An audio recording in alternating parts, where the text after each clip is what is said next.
I think if I can leave this with anybody, it would say, instead of how do I do a Jeet Kune Do punch, it would be taking and looking at a movement and saying, how do I look at this movement through the lens of a Jeet Kune Do practitioner? Hey everybody, my name's Ian. I am joined with my instructor, Sifu Ledlow. Today we're going to be taking a look at an MMA influencer that you've probably heard of regarding karate versus street fighting. Now with this, it's really important not to take into account the karate itself, but really some of the realities behind the street fighting environment itself. We do think that there are some interesting topics that are covered in this, and Sifu Joel is going to be candidly reacting and giving his thoughts on it. Sifu Joel, you want to pull up the video? Yeah, here we go. Now, the main channel is Jesse Enkamp. We'll put a description down there. He's got some interesting stuff that he puts up. And then the other guy is the... hard to bite. Wait, hard to hurt. Hard to bite. hard to hurt. Yeah, so we're going to come in and check. We'll put descriptions to their channels down there. You know, check these guys out. They are putting out content. Give them a look. Make your own judgments. I don't know what Ian's got up for us, but we're going to go check it out and play. No offense to a nerd. They're going to tell you there's no rules in a street fight. A punch in the mouth hurts in the cage and it hurts out here. A double leg takedown will hurt you more out here. A lot of combat sports techniques work even better. Thought I was going to say, well, you this right, exactly. The eyes here, the fish hooking. Bro, them guys that say that can't fight. But I say that. I can fight. I'll throw the reality-based self-defense a bone. There are considerations you have to make. I need to remember I can headbutt. You need to just stop. I need to... Dude. The first consideration is headbutting? Dude, don't do it. Headbutts is stupid. If you're headbutting, that means you're not using that thing inside of your head, your brain, and you don't have skill. Look, as a lower level martial artist, as a junior guy, which is what these guys are, yeah, I used one, and then I learned better. Because there's other options. I will say it was never my first option. It was a less damaging option that I chose. If you feel like you are going to get into a conflict on the street, your primary goal should not be to give that person that space in the first place. You shouldn't even be close enough to be headbutting. So if you find yourself in a conflict at a bar where you're standing toe-to-toe with somebody, you should immediately be the person to remove yourself from that situation. It shouldn't be a standoff where, like, you shouldn't even be in headbutting range. This is the thing that you're trying to protect. So he's talking about a double leg takedown being worse out on the street. It's because you're bouncing your head off the asphalt in that parking lot. That's where it's really dangerous. It's not talking about hitting your shoulder. That sucks, but it's bouncing your head off and doing real damage. So if you're taking your head, the thing that you're trying to protect the most, and slamming it violently into something else that may or may not be harder than your own head, that's going complete counter to what you're trying to do, which is protect this. I can use my hands and my arms and a lot of parts of my body to a whole lot greater extent in striking than I can my head. As a wrestler, I'm okay with head position. I like that, using my head in there. I don't want to be away from it, but a head butt. And then he says right here, fighting. So I don't know. Let's see what else he says. I just have a different perspective. And to be clear, I've seen more of this video than Sifu Joel has, and there's... I haven't seen any of this video. This is all I've seen of it. Yeah, there's more to this video where he talks about why it's hard to strike, especially when you're in that close distance and stuff. But we specialize in this. This is what we do. And so our perspective is kind of shaped around being able to get in and be able to find hits when somebody is trying to fight you off and remove your tools. But even still, a headbutt should... the very last resort, if at all. Remember, I can bite. It's not going to get me out of a terrible position, right? But it can make me a little space. I'll still need to know how to pummel. I'll still need to know how to shrimp. I'll still need to know how to wrestle up. Right. Or in the clinch up against the wall, because let's face it, that's where this thing's going to end up. The level of skill required for you to keep it like this is much higher than the level of skill it requires me to just drag you to the ground or into a car or into a wall or whatever. You have to get it right every single time. I just have to get it right one time. Yeah, it doesn't take a whole lot for someone to just sort of like bum rush you in there. It does take footwork. It does take stability to get out of the way. Yeah, I'd agree with that. Or even to, like, I would say that sprawling is a pretty, it's not a high level skill, but it is something that, you know what I mean, takes some work. And I think in there, so like that is a wrestling skill, or, you know, in the MMA world, you might do that. You should be doing that as well. But learning how to sprawl is a technical move that you would have to work on for timing and distancing. And, you know, just like lunging at someone really isn't. It's sort of a more natural, like, ah! So I think, yeah, I would agree with him. I think maybe I would have worded it a bit differently, but... If you pin me up against this wall, right, I can think, oh, I'll just thumb him in the eye or whatever. Jesse's already got inside position, right? When my hands go towards his face, in a real fight, you will instinctively keep this hand away from your face. We're programmed to protect our face. Right. I still need to have the basic skill. Which would say don't go into headbutts.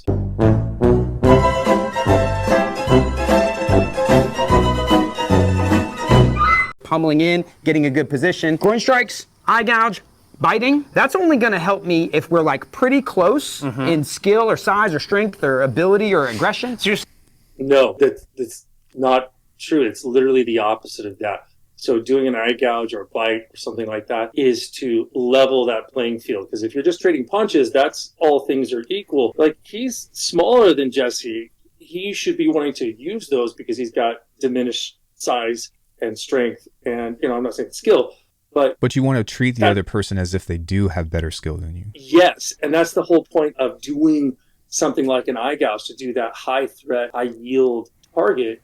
Because if I just, punch you or palm you, if you're 50, 100 pounds bigger than me and solid, probably not going to do that much, especially if you hit to the body or something like that. Yes, it's not going to do the end all. It's not like, boom, and you do it, but it's going to open up something else. And that's where you're going to need to use those things to manipulate your opponent. And with this, the thing that I actually agree with him on is that especially in the world of Jeet Kune Do, because unfortunately, like, that reputation, especially on the internet, is like, punch someone in the face and pose, poke him in the eye, and then you're donezo.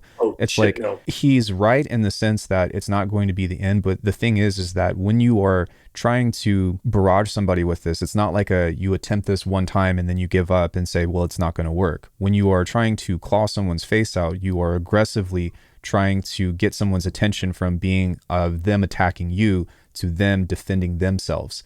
And so you have to be aggressive in the way that you are approaching these skills and not try to be like a one and done thing, because that just doesn't work. Now, these MMA guys, they do have sort of like the pummel, like you're just going to come in and just throw, bunches of punches or whatever. It is essentially straight blast. But let's see, he's going into self-defense. Let's see what he's got for that. Defense gurus love to teach are like the icing on the cake. If you are on top of me, ground and pound city, I'm getting wrecked, right? And I think, ooh, I'm gonna stick a thumb in your eye. Yeah. It's much easier for you to hit me, and then if I think I'm gonna go for your nuts, I'm eating these big shots. So I think in there, this is where a difference of maybe, or training differently, I guess. The Jeet Kune Do training that we do is using everything. You're thinking about using your elbows as well. I wouldn't want to drop my hands away and open up my face and neck to shots to attack the groin by going like this. One, that's mechanically doesn't work very well. And two, it's just kind of a dumb way to do it. I would just drop an elbow and then shoot up into his face. There's a lot of other things that work better for that. Yeah, that these techniques can like just magically solve every bad situation. It's just a little overblown. But the MMA guys, Brazilian Jiu-Jitsu guys, boxers, they kind of underestimate how it can change things. So you need to kind of meet. I'm actually surprised by that statement. I'm really surprised he even said that. Middle between street fighting, dirty stuff, and the martial art. Yeah, you need to know both. I arrested a lot of dudes that didn't want to go to jail. They would fight me, and the techniques that worked best, there was one particular one, worked great all the time. We'd be tying up, I'm trying to get his hands. I will say, because I did security, and I've been around a lot of law enforcement. I didn't work law enforcement. I was not in military.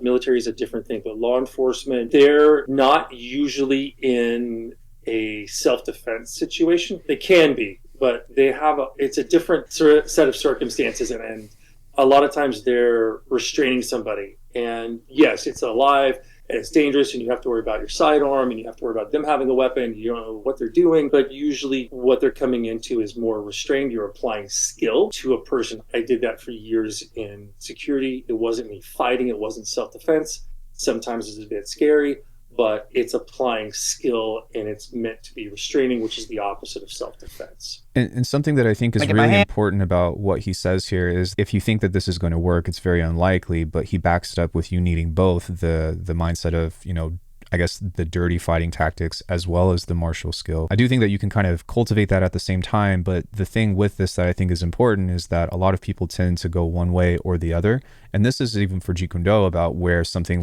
use what is useful, like we've talked about on the channel, will come up, because sometimes the problem solving formulas that you've cultivated aren't enough, and you have to express differently in order to find yourself out of a situation. The reality is that you still might fail. But I do like the fact that that's brought up, because what you have might not always be enough. And I think that Ian is gonna go into something, and I don't know if he says this in here or not. And they're going into the self-defense scenario, and what you point out is sometimes you don't have enough. Your goal should not be to submit somebody or overpower them. You're trying to get the heck out of there. I always teach that. So you're looking for an opening to get out of there, because sometimes they're just too big and too strong or too whatever, and you can't overpower them. That whole thing where you think you're going to be able to win is bullshit. Like, sometimes your win is, I got home and with a black eye. Injuries are enough that I can recover and I can get back into living. But yeah, I'm not trying to win an MMA match. I'm not trying to show how tough I am or subdue somebody. I want to get home, and I'm going to get somebody who's bigger or faster or stronger or whatever. But like you said, I want to train against somebody who's bigger than me, and sometimes that's just get the heck out of there. And for a little guy, he should be thinking that same thing too, because he's not a big guy at all. I either use this or this, and I elevate this hand, hit that duck under, go to the back, right, and then either pick him up or slam him. That's very basic. Wrong. That is very basic wrestling, but in wrestling, you're the same weight. Don't do that in the street. Stop it. That's sort of like bad. Not saying you can't do it, just saying maybe not the best choice. This kick here, that was great for me. Right? Is it a straight front kick? This is Push kick. Nope. No. Do not kick above the belt. Like, biggest, dumbest idiot, just like tackling. Dumbest person in the world can just grab your leg. Don't kick above the only, and I've done it once. I've kicked above the waist once. It was a back kick into somebody else, like a heel kick into somebody else, and I sent that guy I launched him. But he was focused elsewhere. He wasn't focused on me, and I kicked him. If someone's been right in front of me in a threat, instead of going like a push kick to the body, I have used it. This guy was bigger than me and scary. I did not want him close to me. It was a stomp kick, or JKD might see it as an oblique kick, to the knee. Coming up to the body, it's a lot of time. It's a lot of commitment. It's a lot of energy. A lot of energy. You're very exposed. And if they grab a hold of your leg, even if they don't catch your leg, they just sort of knock you tie off you up for a little balance. bit. Your balance is gone. You're on the ground. And then you've got some guy jumping on top of you who's on drugs, should be on drugs, is 50 pounds heavier than you, whatever. It's just freaking out, grabbing you and slamming your head on the ground. Like, don't kick above the belt. I don't teach kicking for confrontation. I teach kicking all the time, but it's number 4. You should be doing other things. You want your feet on the ground for stability. That's just me. He actually does cover the oblique kick later. Yeah, this is Sparta. He does do the oblique kick, but he should do that later. I mean, if a guy's just standing there like in 300 and he's standing there for you, great, sure, I guess. But if he's trying to come get you, And to be clear, Sifu Joel isn't saying don't ever use a push kick. He's saying that should not be your first choice. If you punch a guy in the face, he covers his face, you're open for a kick, that's one thing. But just trying to prevent somebody from advancing on you, especially if they duck or if they are mobile, it's very difficult to be successful. Doing a push kick in a sport bout where you're doing a cage fight or a ring fight or whatever, it's two fighters coming together, and they're working a distance and they're working a game. They're playing a They're game. both tying into the same thing. In a street scenario, one person does not give a shit, or both people don't give a shit. All of those, like, we're going to stand there and let you like kind of touchy-feely to figure each other out. No, one person just going, or they could be, and you never know when they're just going to take off and when they're going to do that, and they're not bound by any rules. I think that's really important to talk about, because when we talk about rules and stuff, like, you have to understand that it changes I want to say the psychology of the approach to the bout, right? If you're going 5 rounds with somebody, like, of course you would want to win the fight early and whatnot, but a lot of times when you are fighting against somebody that you respect, you know that a lot of base level approaches aren't going to work, and so you respect the other person's distance, timing, strength, and speed. So the exchange that you do is you're usually looking for low risk, high reward type activities, at least in the beginning. Whereas when you are in a street fight, if somebody's actually trying to hurt you, they don't care about anything else. They're not worried about you at all. They don't give a shit. And look, everybody's going to have their own. I'm going to have my own. I try not to run into those too much. But when you start getting into self-defense from sport-based people, Is what they're telling you bad? No, but there's just some levels that are sometimes missed. And one of those is a mentality that they often have of they assume a prescribed and agreed upon set of conditions. We're going to be fighting, X, Y, and Z is not allowed.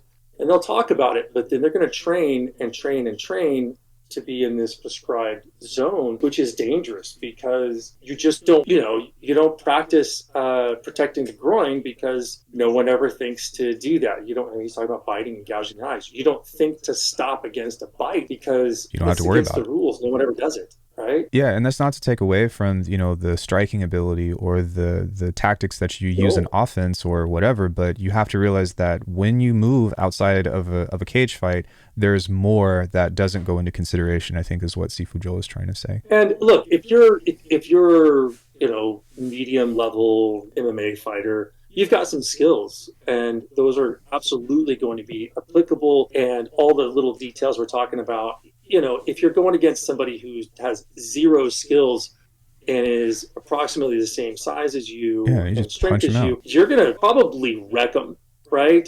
And I'm not saying that you won't. What we're talking about is like what happens when maybe their skill set's the same as yours, but they're just bigger and stronger than you. So you're 150 pounds and you're this level of MMA fighter, and you get someone who's maybe same level MMA fighter, but they're 180 pounds or 200 pounds. And then you get them a little bit crazy and they're like, F you, I'm going to do whatever. Mike Tyson was not prepared for a freaking ear bite.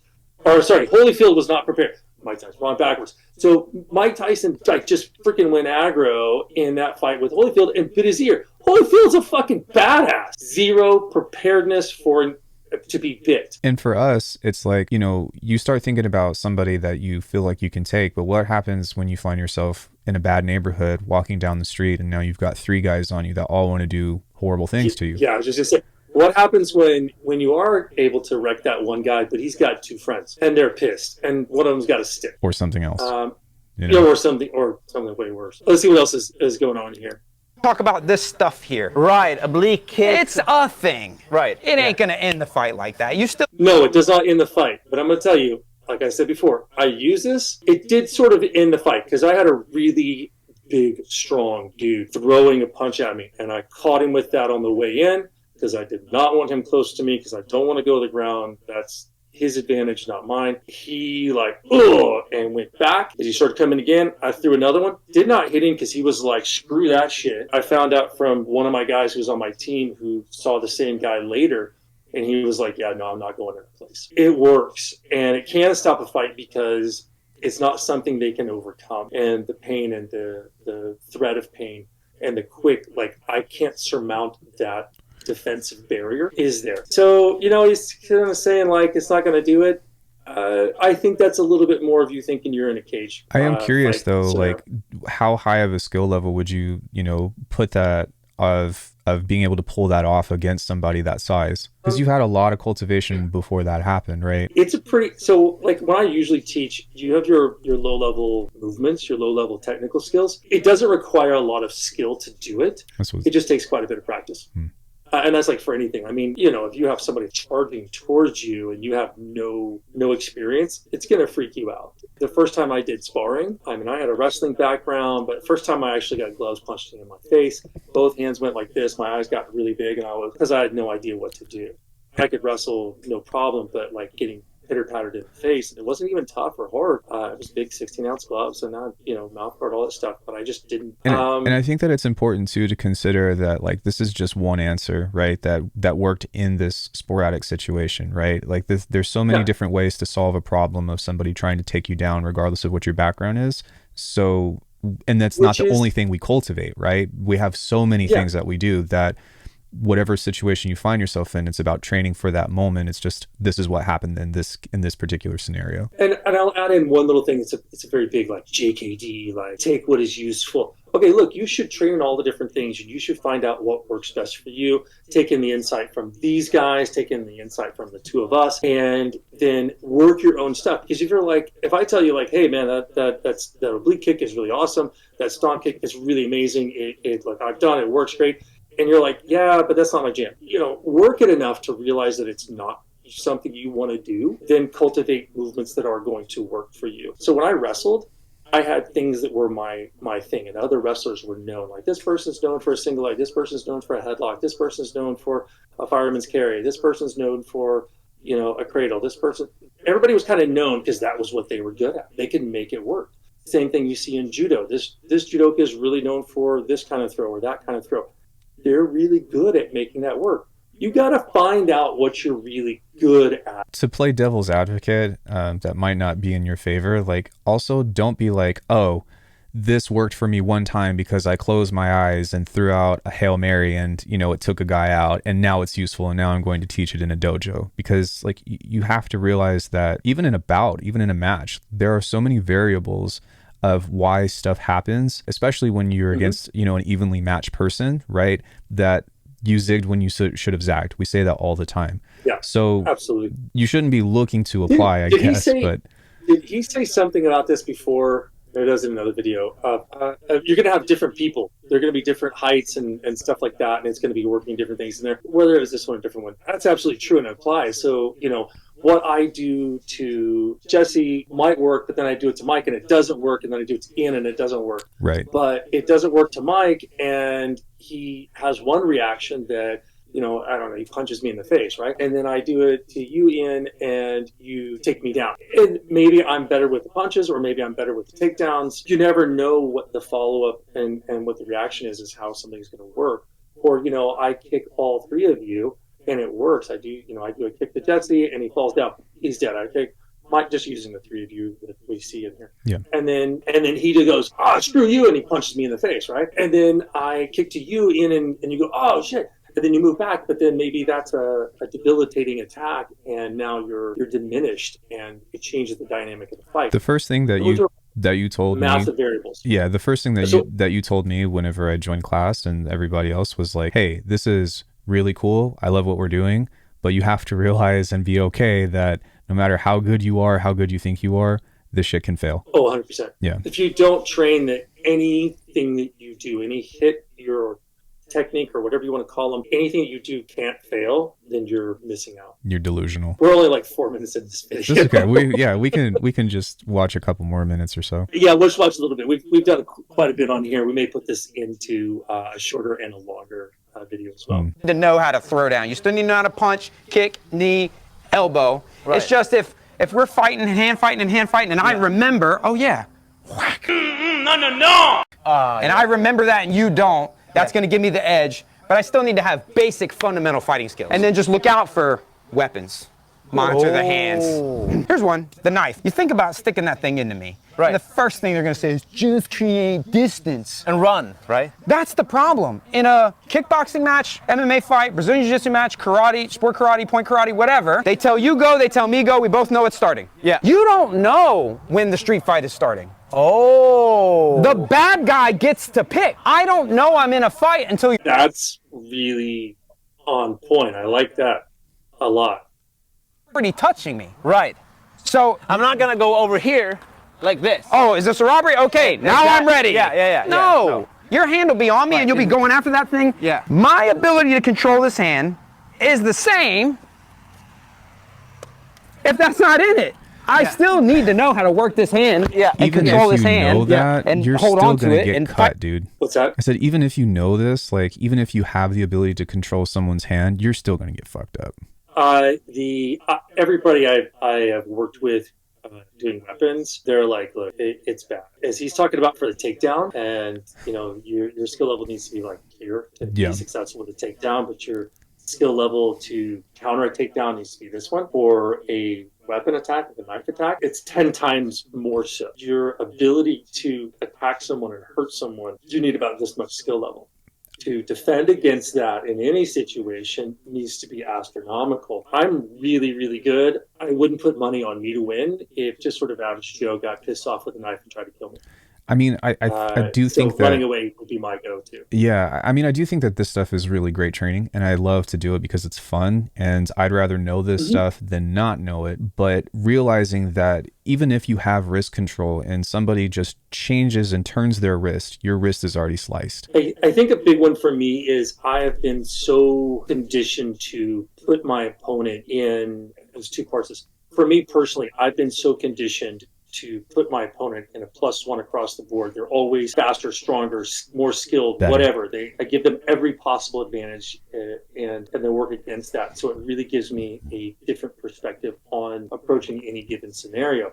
The second thing is I find that when I actually apply it on someone, when I've had to apply it, it works a whole lot better when you don't have any restraints or concerns about your, like when we're working together, I have controls on me to dampen down what I'm doing so that I don't injure you. You're my training partner. I need you to be there for tomorrow. Right. When you're doing that in a real situation, all those safeguards are gone and you just blow through it. So I will say the techniques work better when you take those personal safeguards or limiters off of yourself. But I also come in here, and because I've moved with people, and you're trying to flip a knife out of me that quickly, there's an assumption that you're better than they are. I don't ever make that assumption. I always work with somebody who I assume is better than me, And there's or has some advantage that flips the scales for me. and I feel like there's a timeline to this that a lot of people don't talk about. So somebody has a knife, they're coming at you, they have distance and are closing distance, and you can't run away. You're pretty fucked. Doesn't matter. You're going to get cut. You are close to somebody and you notice that they are reaching for something. That is in my opinion, the optimal self-defense or whatever point of time, because you have to intercept. You have to intercept. And that's the body awareness of someone's hand comes out of play and goes down. You have boom, to go. And it's take them out. That's like your one drop chance. them and then cut and run. Yeah. Like get distance, because if they're gonna pull a knife, you know what? It's really hard to go pokey when you have to do run. And the thing is too, is that, that sometimes it's not even pokey. Sometimes it's wild slash, or sometimes it's very controlled and people have actually swung that thing and know what they're actually doing. Because the thing is that everybody I train with for edged weapons, it's always minimizing how badly you get cut. Right. You are going to get cut or stabbed or something.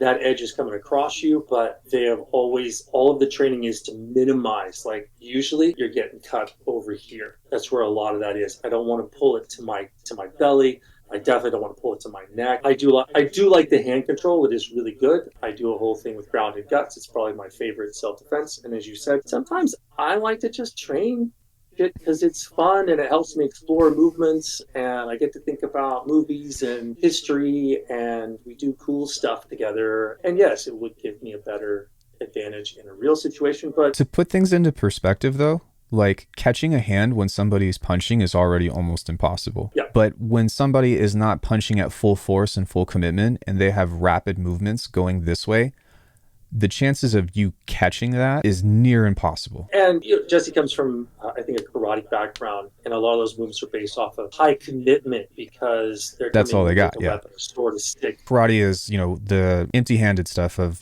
farmer tools. Yeah, they have one chance. Karate is empty hand. It's the Okinawan. They were going against the feudal Japanese coming in with swords, stuff like that. So great big committed movements, trying to cut or pierce the body with a sword or a knife, or bash you with a stick or a spear. Big high commitment of your body mass and through a distance. Not the same as like a boxer throwing out jabs, pop, pop, pop, pop, pop, pop, pop. So if you have the same thing, if you're seeing like even Jesse was doing this though in that interaction. He was even going pop, pop, pop. Because he's moved with a lot of different people. Right. He has a strong background here, but he's been moving for years now. From what I've seen with a ton of different people. Right. That little like da, you come in with there, and I was trying to do stick disarms against my friend Michael Hall, and he goes, flip, that doesn't work. If they're doing something quick and short, they're not exposing this, they're not giving you enough. Your window of opportunity is really, really small. So grabbing a hold of them doesn't always work very well. Or to get into that is much more dangerous because you have to commit more to it. Still fun training though. So it is still fun to do. Like if you're doing it with a training weapon, it is really fun, and there's a bunch of different things. I've got some knives that light up and stuff, and it's always like, oh shit, what's there? Let's see if he's got anything else in here, and then we'll just kind of find a stopping point. Yeah. Over it. Right. I still, if it's a stab or a slash or whatever, I still need like parrying and blocking skills, right? I still need to know how to do all that. Yes. I just need to be aware that it doesn't take power or technique to get that thing to hurt me. Right. And what about guns? Where's a gun? This is a training gun, it's a rubber gun. If we're here, you're not getting this thing from me before you get the business end. Right. But if we're here and we start... Okay, I'm interested to see what he says on this because he was former law enforcement, right? He has a law enforcement background. Mm-hmm. So he should have they do a lot of training on sidearms of his firearm and a lot of work on firearm retention. So he should have some pretty good insight on this, I would think. Over it. You know techniques to control my wrist. Yeah. You know that this is the bad part. Yeah. That's the business end. Okay, but how'd you get there? I was going to say right here is actually a good stopping point because I would never grab like this. I would actually grab for the weapon. So for me, I never grab to the wrist per se. I want to try to grab to the weapon. I want to hold that gun and I'd be up there. And then I've always was taught like, look, yeah, exactly. So that's the business end. But I want to get that away. The gun, that's all they have to do with the firearm. With the pistol, is pull the trigger. It doesn't take a whole lot. Bang, bang. They do it. You're probably going to get chewed up, whether it is a semi-automatic with a slide like that, or if it's a revolver with the old 6-shooter type with a hammer out there. You're going to get mangled up, but you don't get a bullet through you. And I don't want a bullet through my body in any particular place. And something else with this that I haven't actually heard anybody on YouTube mention is actually like the sheer loudness of the firearm being close and having to deal with the recoil and having to maintain control of that while that goes off. That's a really big deal. So I remember doing my black belt test. I'm not just in Jeet Kune Do. I've been with a lot of other training, and one of those is under a guy named Monahan. And I was doing my black belt test. We did gun disarms and stuff like that. We could train up for those. And we do a thing where they're holding it here. I think it's closer. Like he said, far away, shit, you're in trouble. Yeah. But in close, they haven't pulled the trigger. And we were always told, if you think they're going to pull the trigger anyway, you might have 20-30% chance of success, which is better than like, I'm going to be dead 100%. Right. So it really changes the perspective. And again, that's just the people I've trained with are really sort of overcautious. And we would roll off. And to that was, one, firearms are really freaking loud, and two, muzzle flash. Right. And I remember I was like, roll off. And I remember Chadwick going, maybe you want to close your eyes. And I was like, close it. Oh, shit. Yeah, because the muzzle's right here. If they pull that trigger, not only is it, it's like you're flashbang. Thunderclap right in your ears. There's a reason people wear ear protection when they go to the firing range, because it's loud. And then the muzzle flash is in there, so a lot of people don't even do it. If you are ever going to train with weapons, I always recommend for anybody who does not have official training, and even if you do, go to a firing range, get with a professional, do a low caliber. It's cheaper, it's not so much recoil, it's all that stuff.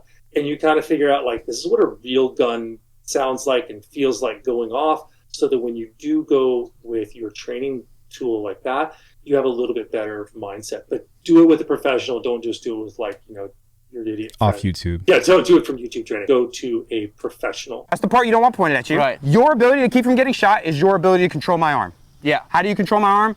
Through your knowledge and your skills and your experience. Wrestlers know how to do that. Jiu-jitsu guys know how to do that. Karate guys know how to do that. So you're saying there is no specific gun defense. Oh, it's Any fighting. martial art can be used for gun defense. Gun defense, knife defense, street defense would be like saying front kick defense. Mm-hmm. Yeah. If someone said, hey, sensei, right, I'm getting hit with front kicks in practice. Yeah. Teach me a front kick defense. Right. Interestingly, I would actually plug in that is the whole, that's a huge part of the philosophy of Jeet Kune Do, as opposed to attenuating a skill towards belonging to a specific art.